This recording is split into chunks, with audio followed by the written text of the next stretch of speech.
Welcome back, and joining me on the news at 10 to assess the performance of the president in his first 100 days is the senior lecturer, Department of Political Science, University of Abuja, Mr.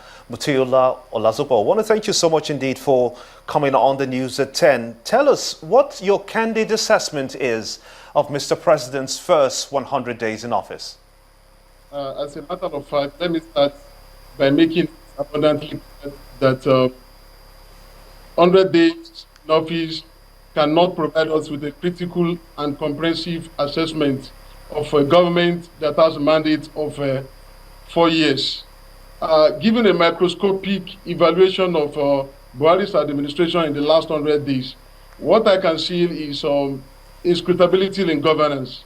Here is a man who came into power with all sense of humility, altruism, seriousness of purpose, and of course, eagerness. For the past 16 years, this is the first time we have a political leader that is being respected worldwide. And of course, he enjoys the trust and confidence of many world leaders. In fact, several of them testify to the fact that he is a man of integrity and accountability.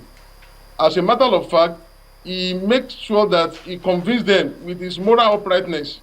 And you can also agree with me that before he came into power, Nigerians' image was in Sambu.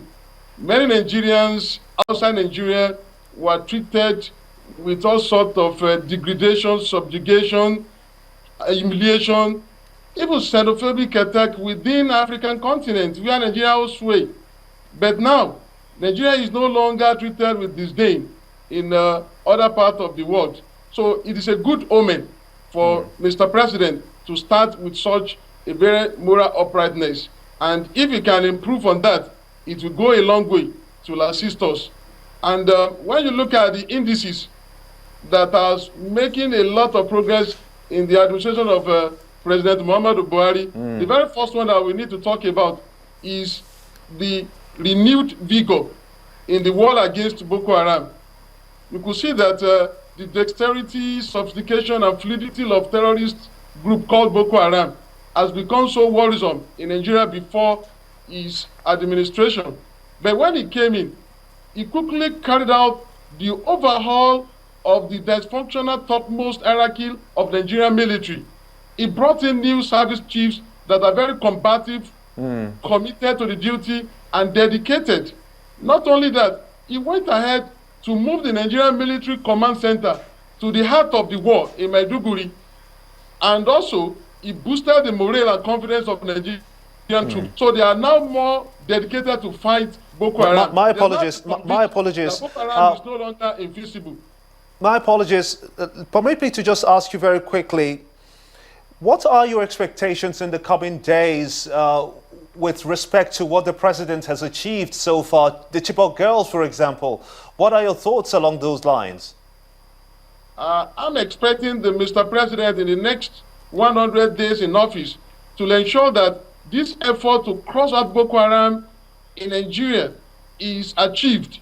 And at the same time, the Chibok girls are being returned unarmed.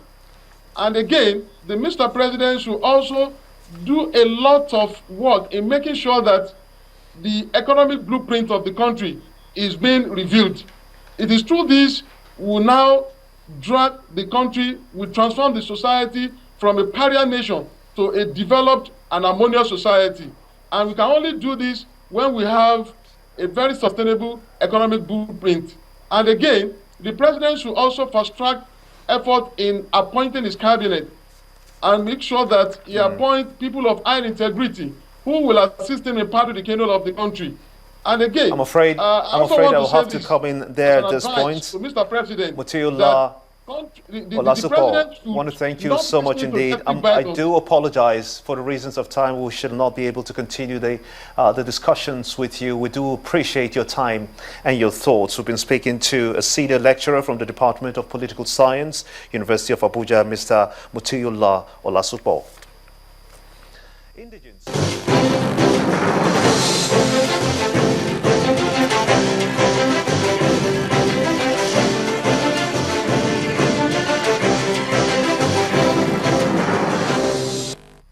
Indigents of Delisting.Idowu, an ancient town in Idiato North and Okigwe local government areas of Imo State, have appealed to the federal government to, as a matter of urgency, revisit the once busy and popular Nnewi Delisting.Idowu Okigwe Enugu Road that has been left in a dilapidated state close to 2 decades now.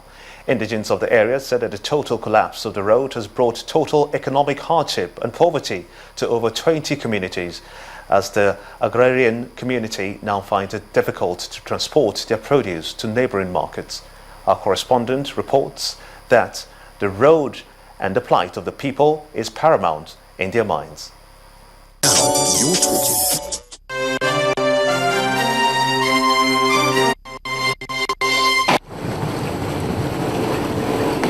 This road may be familiar to people who grew up in the southeast in the 80s and 90s.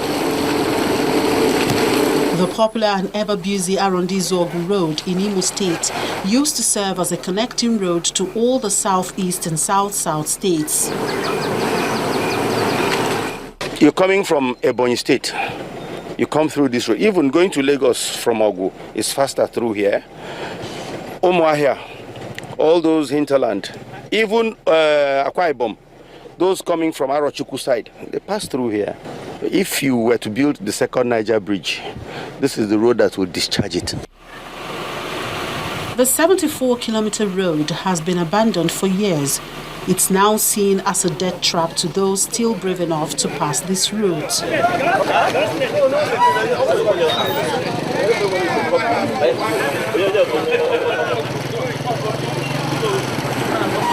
Since I was born up to today, this road has been like this till today. Even if we are suffering, we don't know what to do because no road to go. If from here to Okigwe, no road. From here to Akokwa, no road. I'm going to my farm now to drop my feed for my birds, but it's just hectic. This is you produce eggs. Coming out of here is difficult. And it's just terrible. The traditional ruler of Ihemezuogo is worried about the communities that face economic hardship as a result of the road's deplorable state. Before now, we normally don't go to any station or to board a vehicle to Lagos or Abuja. All you need to do, get to this road, you've gotten to where you're going. But over a decade now, it's been like that. It's just been, we are in a total mess. We are really suffering here. The collapsed road has also affected the popular Ekonimo market, which used to attract traders from different parts of the country to buy farm produce. Most of the land which housed the market is now overgrown by weed. The state of this road has resulted in the collapse of our economy completely. I have a rice mill that has closed down. My rice farms have collapsed. I have a palm plantation I have harvested. I'm here to look for buyers, but you can see that the market here, the market is practically collapsed. According to the residents, the road has been awarded by the federal government in the past to different contractors, but is usually abandoned by the contractors shortly after being mobilized.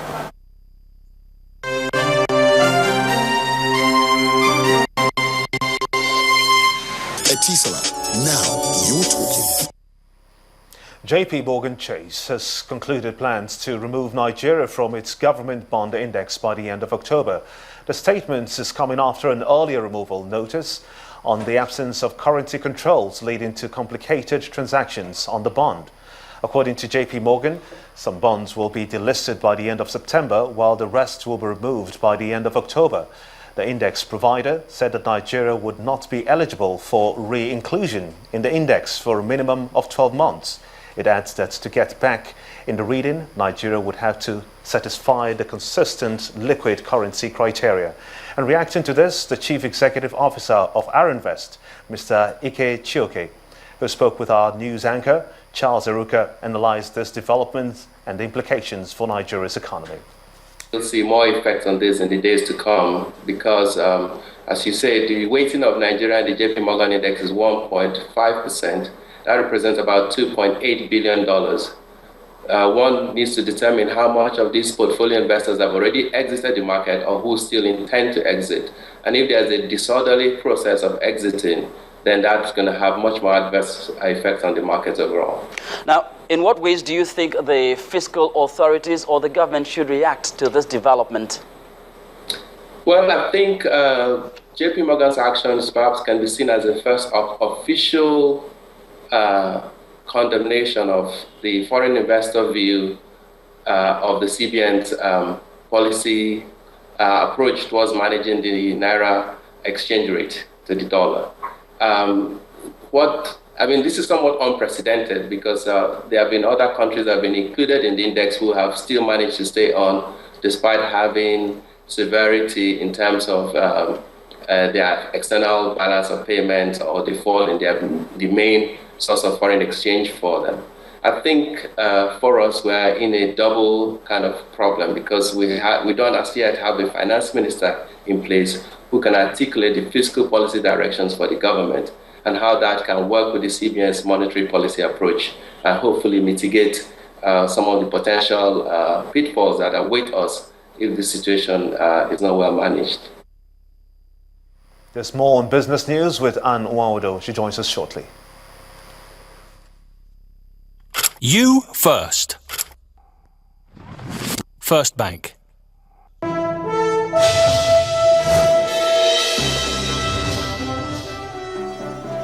Hello, welcome to Business News. The federal government's contribution to the Sovereign Wealth Fund, that's the SWF, has been affected by falling crude oil prices at the international market. The managing director of Nigeria's Sovereign Investment Authority, Mr. Uche Orji, spoke with State House correspondents after briefing President Muhammadu Buhari on the fund. He says the 1 billion naira initial sovereign fund contributed by the federal government recorded 15.7 billion naira profit last year, and the current structure is expected to help prevent economic shocks on that fund. Mr. Orji also says the NSIA is committed to the upgrading of a second Niger bridge, healthcare sector, agriculture and energy development. Nigeria's one-year non-deliverable forwards rose 2.79% today to 268 naira 50 kobo, and this is coming after the surprise move by JP Morgan to delist Nigeria's sovereign bonds from its index. The currency forwards, a derivative product used to hedge against future exchange rate moves, had traded at 261 naira 1 kobo shortly after the index announcement. The naira is now trading at the central bank's pegged rate of 197 naira to the dollar. At the parallel market, it rose from 223 naira to 221 naira to a dollar. And still talking about the JP Morgan's notice to delist Nigeria's sovereign bonds, now that stripped up sell-offs in the Nigerian stock market today, dipping the benchmark index on the effects of the shocker. But here's Temple Ashaju with more.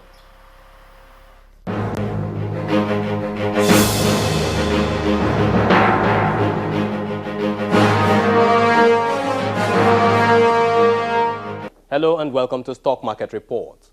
Now, midweek session at the Nigerian stock market witnessed reversal of earlier gains recorded in the last two sessions of the week. This is not unconnected to JP Morgan's notice of delisting Nigerian government bonds from its index. And with the probable return of volatility, investors shaved off almost 3% from the benchmark index, returning the indicator to the 29,000 psychological line. The plunge on Wednesday was more prominent in Nestle shares, which lost 18 naira to lead other laggards. And Mobil shed 7 naira 50 kobo, while Dangote Cement dropped 6 naira 94 kobo in its share price.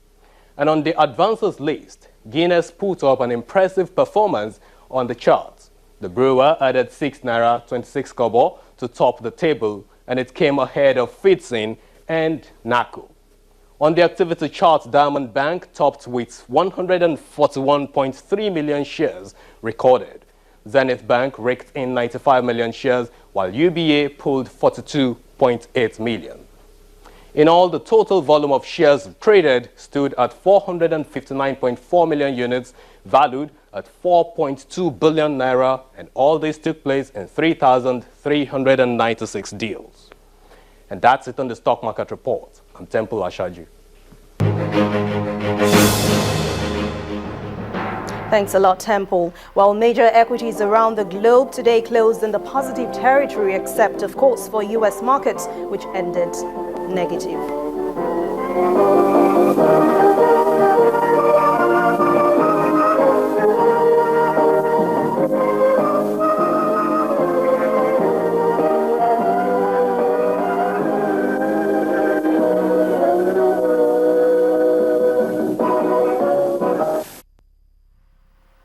That's it on Business News for tonight. I'm Anne Nwawado Gimba. We'll be back with the rest of the news at 10. You first. First Bank. A new addition has come into the Five Alive fruit juice family made by the Nigeria Bottling Company. The addition is Five Alive Pulpy Orange Fruit Drink. The Nigeria Company. Guests and some members of staff of the Nigerian Bottling Company seated and ready for the unveiling of the new variant in the Five Alive brand made by Coca-Cola Nigeria Limited. The Director of Stills and New Business for Coca-Cola, Mr. Prahlad Gangandaran, describes the new fruit juice as one of a kind. Today is a new beginning for the juice business in Nigeria. We are changing the way this business is done. And how are we going to do it? As all of you know, Five Alive is a very recognized brand. We wanted to take it to the next level. So we went around asking consumers, what is the next thing that you expect from this organization? We give you world-class products, we give you world-class quality.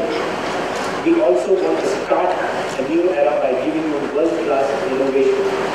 That's what all this is about. Then, the moment everyone has been waiting for.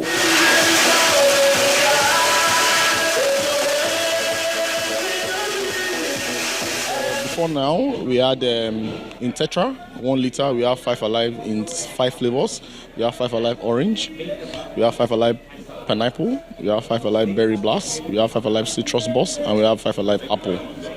So this is Five Alive Pulpy Orange. That one is without pulp. Those are juices without pulp. So different classes of juices. They are in the nectar business.